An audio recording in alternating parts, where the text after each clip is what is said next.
네, 다음 코스피 기업도 알아보도록 하겠습니다. 다음 알아볼 코스피 기업은요, LF입니다.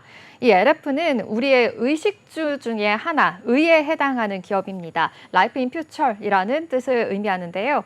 이 남성복과 여성복뿐만이 아니라 캐주얼과 또 스포츠, 아웃도어, 그리고 액세서리의 편집쇼까지 정말 폭넓은 카테고리를 운영하고 있습니다.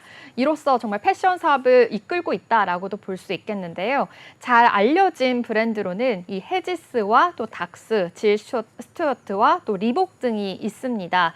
이렇게 다양한 브랜드를 또 영위하고 있고 명품 브랜드와의 협업을 통해서 이 글로벌 파워 브랜드로 나아가기 위해서 육성을 하고 있습니다. 이 LF 패션 선도 기업을 넘어서 종합 라이프스타일 기업으로서의 도약 또한 계획을 하고 있습니다. 네, 역시나 요즘 이 주주환원 정책으로 인해서 자사주를 취득하고 있는 기업들이 늘어나고 있잖아요. LF도 역시 자사주 취득 공시가 올라왔다고 하더라고요. 네, 맞습니다. 이 LF가요, 2024년부터 2026년까지 3년마다 이 매 사업 연도마다 150억 원 범위 내에서 이 자사주를 취득하겠다라고 밝혔습니다. 회사 주주 환원 정책의 일환이다라고 설명했는데요. 이번에는 30억 규모의 자사주 취득 결정입니다. 주가 안정과 또 주주 가치 제고를 위해서 30억 원 규모의 자기 주식을 21만 1,416주를 취득하겠다라고 공시했습니다.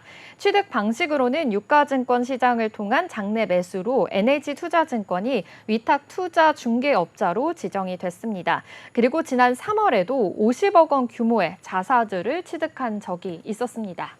네, 이 LF 같은 경우에는 앞서 말씀해주신 대로 뭐 닥스나 헤지스 같은 이러한 여러 브랜드를 또 보유를 하고 있잖아요. 그런데 이 밖에 또 다양한 사업 분야도 가지고 있다고 알고 있습니다. 어떤 분야도 있는지 소개해 주시면 좋을 것 같아요. 네, 이 현재 LF가요, 이렇게 패션과 식품, 금융, 그리고 기타 사업 부문 등 총 4개의 사업으로 분류가 되어 있습니다. LF가 지난달에 공시한 분기 보고서에 따르면요, LF의 1분기 그 매출 비중이 패션이 76.4%였고요. 그리고 식품 부분이 16.8%, 그리고 금융이 6.3%, 방송업 등 기타 부분이 0.5% 순이었습니다.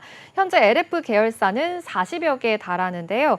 이 LF가 일단 LG 패션 시절에서 2007년에 LF 푸드를 설립을 했고요. 시푸드 뷔페를 인수를 하면서 이 식품 사업에 본격적으로 뛰어들기도 했습니다. 이후에는 2014년에 LF로 좀 사명을 변경을 했고 2015년에는 온라인몰 전문 기업인 이 트라이시클과 함께 케이블 방송 동아 TV를 인수하면서 이커머스와 또 방송 산업에 또 진출을 하기도 했습니다. 먼저 이 식품 산업 LF 푸드를 보면요. 어느 정도 좀 성과를 냈다라고도 볼 수 있겠습니다. 이 LF 푸드가요. 매출액 2018년에는 36억 원이었고요. 2019년에는 622억 원, 그리고 이렇게 하면서 거의 2배가량 늘었다라고도 볼 수 있겠습니다. 지난해에는 1,564억 원의 매출을 달성했다라고도 볼 수 있겠습니다. 기존의 B2B 사업을 중심으로 해서 운영이 돼왔던 이 LF 푸드가요, 이 외식 소비가 좀 감소하는 변화에 따라서 B2C로 역량을 확보하면서 더욱더 매출이 늘어났다라고도 볼 수 있겠는데요. 올해는 프리미엄 레스토랑 간편식을 비롯해서 해외의 유명 식당의 메뉴를 좀 간편식으로 선보이면서 존재감을 더욱더 키우겠다라는 계획입니다. 그 일환으로 LF 푸드는 지난해 면 제조업체 한스코리아의 지분 90%를 인수를 했고요. 그리고 가정 간편식 사업의 경쟁력 또한 더욱더 확보하고 있다라고도 밝혔습니다. 금융 부분도 살펴보겠습니다. 수년간 LF가 좀 심혈을 기울이면서 확장을 시도하고 있는 사업인데요. 현재 이 코람코 자산 식탁과 또 코람코 자산 운용 등 이 자회사를 앞세워서요. 부동산 금융 사업에도 좀 지속적으로 수익을 창출하고 있습니다. 올해 4월에도 이 코람코 자산 신탁은 이 강남구에 위치한 오피스 아크플레이스를 또 미국계 운용사 블랙스톤으로부터 7,920억 원의 매입을 하는 그런 승부서를 던지면서 과감한 투자를 단행한 적이 있었고요. 그리고 광화문의 K스퀘어 시티를 리퍼스픽 자산운용에 약 3,100억 원의 매각을 하면서 약 500억 원의 차익을 또 벌어들이기도 했습니다. 네, LF가 또 이렇게 금융이나 식품 쪽에서 사업을 하고 있다는 것이 굉장히 놀라운 것 같은데요. LF 역시나 이렇게 좀 다양한 포트폴리오를 통해서 그래도 패션업을 필두로 경쟁력을 강화하고 있는데요. 하지만 요즘에 좀 소비가 둔화하는 추세를 보이면서 의류 수요도 좀 감소를 했다고 합니다. 이로 인해서 좀 의류업계 업황이 좋지가 않은데 LF 역시도 좀 피해갈 수가 없었다면서요. 네, 맞습니다. 이 LF가요, 이 본업인 패션 업황 부진과 또 신규 브랜드에 대한 또 투자가 많았습니다. 그러다 보니까 영업 실적이 좀 사실은 좋지 못하게 나온 걸로 평가가 됐는데요. 작년 2023년이 좀 힘들었습니다. 2022년과 또 2023년 연간 매출은요, 1.9조 원으로 좀 비슷했지만 영업이익이 1,852억 원에서 574억 원으로 급감했습니다. LF가 LG그룹에서 좀 독립한 이래 2006년 이래 가장 낮은 수치였다고 합니다. 지난해 이렇게 뚜렷한 성과를 얻지 못한 이 LF가요, 이 본업인 패션에 조금 더 집중을 하면서 그래도 사업을 다각화하겠다라고 밝혔습니다.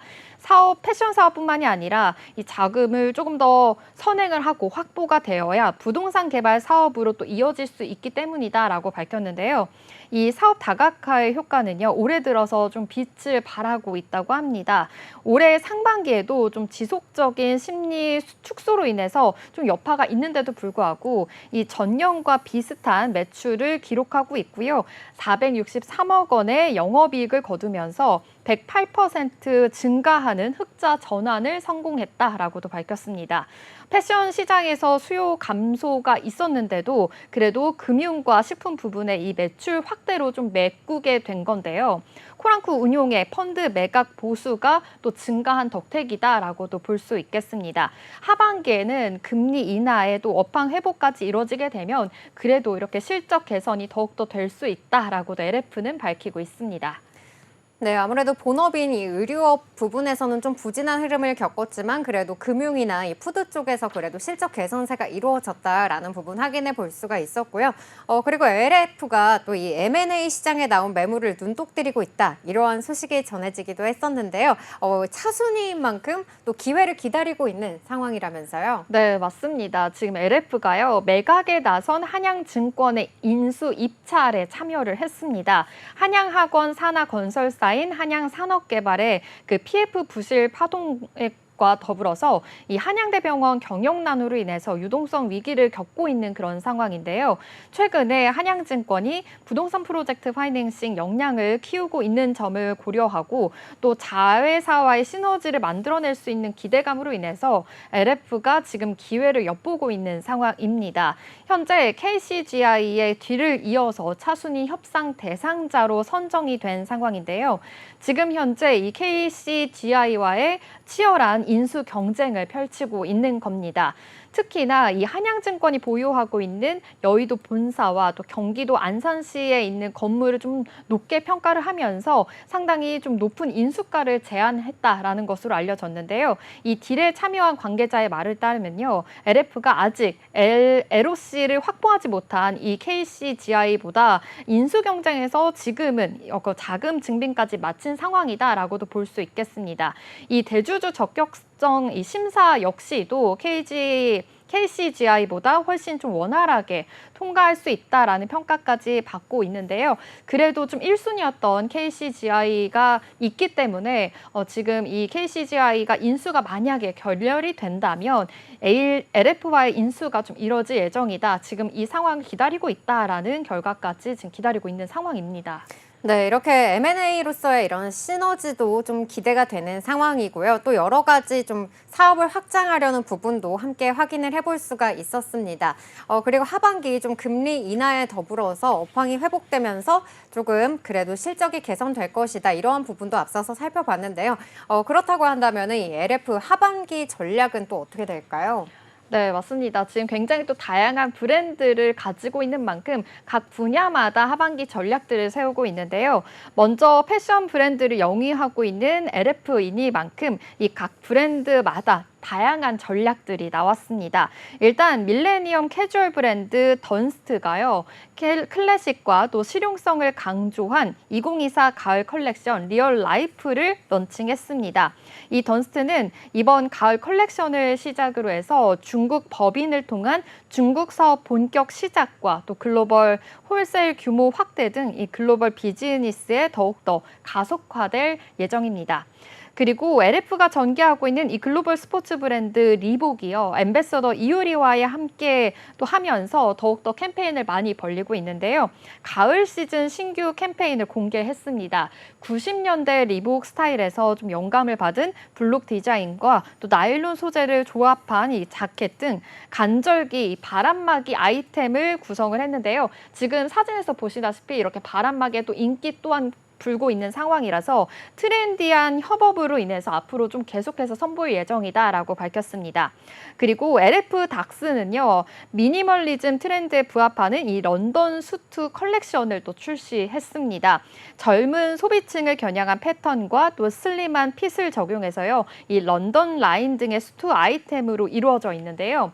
영국 복식의 디테일을 좀 더했습니다. 그리고 이번 런던 수트 컬렉션에 이어서 캐시미어 같이 이렇게 가을과 겨울 소재감을 내세운 이 추가 컬렉션도 순차적으로 선보일 예정이다라고 밝혔습니다. 그리고 LF몰도요, 이제 추석 연휴를 맞이해서 이번 주 기간 동안 지금 프로모션을 진행을 합니다. 품목별로 데이터 기반으로 해서 다양한 브랜드를 선별을 해서 지금 큐레이션을 할 예정이다라고 밝혔는데요.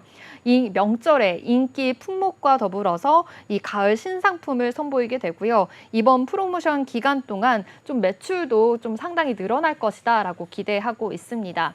역시 K 패션이 좀 주목을 받음으로써 해외 진출에도 지금 박차를 가하고 있는 상황인데요. 2019년부터 새롭게 또 선보인 빠투와 또 그 이탈리아 럭셔리 디자이너 브랜드와 함께 수입 브랜드와의 오프라인 매장을 좀 더 확대하겠다라고 밝혔습니다. 이 판로 개척과 또 팝업 스토어를 운영해서요, 현지 고객과의 접점을 더욱더 많이 또 발생할 수 있도록 노력하겠다라고 밝혔는데요. 남성 의류와 또 여성 의류, 스포츠 의류 등 소비자 접점이 좀 많은 만큼 패션 사업의 성장과 또 탄탄한 입지로 이 LF가 종합 기업으로 성장하겠다, 거듭나겠다라는 방침까지 내세웠습니다. 지금까지 LF에 대해서 알아봤습니다. LF 공시요약입니다. 2024년부터 2026년까지 3년간 매 사업 연도마다 150억 원 범위 내에서 자사들을 취득하겠다라고 밝혔습니다. 회사 주주 환원 정책의 일환이라고 설명했습니다. 이번 공시는 30억 원 규모의 자사주 취득 결정이며 자기 주식 21만 1,416주 취득입니다. 취득 방식은 유가증권 시장을 통한 장내 매수로 NH투자증권이 위탁투자 중개업자로 지정됐습니다. 지난 3월에도 50억 원 규모의 자사주를 취득한 적이 있습니다. 남성 의류, 여성 의류, 스포츠 의류 등 소비자 접점이 많은 만큼 패션 사업에 대한 성장과 탄탄한 입지로 LF가 종합기업으로 거듭나겠다는 방침입니다.